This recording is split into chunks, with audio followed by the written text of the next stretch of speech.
നമസ്കാരമുണ്ട്. ബഷീർ അലി പെരുമ്പാവൂരാണ്.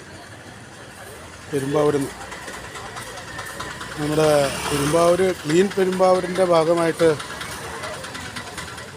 ആസാം സ്വദേശിനിയുടെ ഈ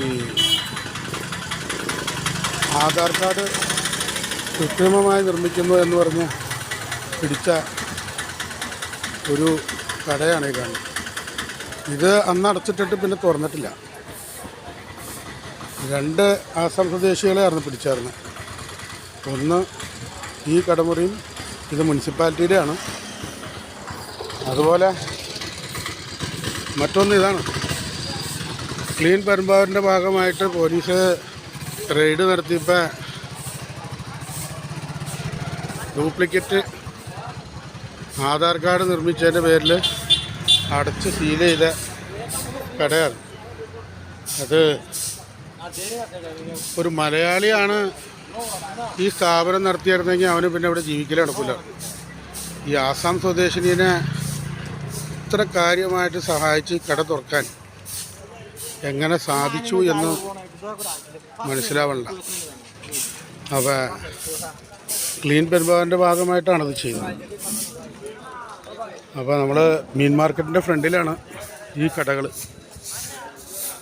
അപ്പോൾ അത് നമ്മൾ പെരുമ്പാവൂർ മുനിസിപ്പാലിറ്റിയുടെ റൂമാണ്. അത് എന്താണ് ഇത് അതേ വ്യക്തിക്ക് തന്നെ ആ എഗ്രിമെൻറ്റിൽ മുനിസിപ്പാലിറ്റി റൂം തുറന്നു കൊടുത്തേക്കണമെന്ന് മനസ്സിലാവില്ല. രാജ്യദ്രോഹ കുറ്റമായിട്ടാണ് നമുക്കൊക്കെ തോന്നണേ. കാരണം ഒരു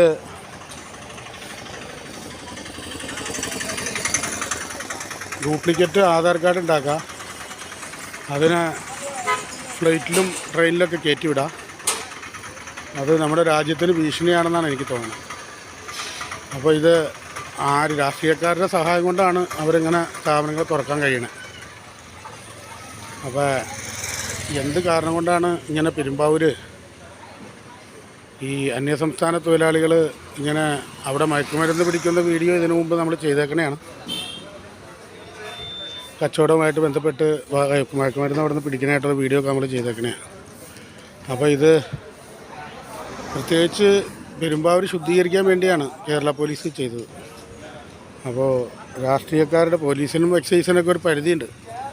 രാഷ്ട്രീയക്കാരുടെ ഇടപെടൽ മൂലമാണ് ഇതിങ്ങനെ പെരുമ്പാവൂരിങ്ങനെ അഴിഞ്ഞാടാൻ ഭായിമാർക്ക് അന്യസംസ്ഥാന തൊഴിലാളികൾക്ക് വിട്ടുകൊടുത്തേക്കണമെന്നാണ് നാട്ടുകാരുടെ ഒരു അഭിപ്രായം.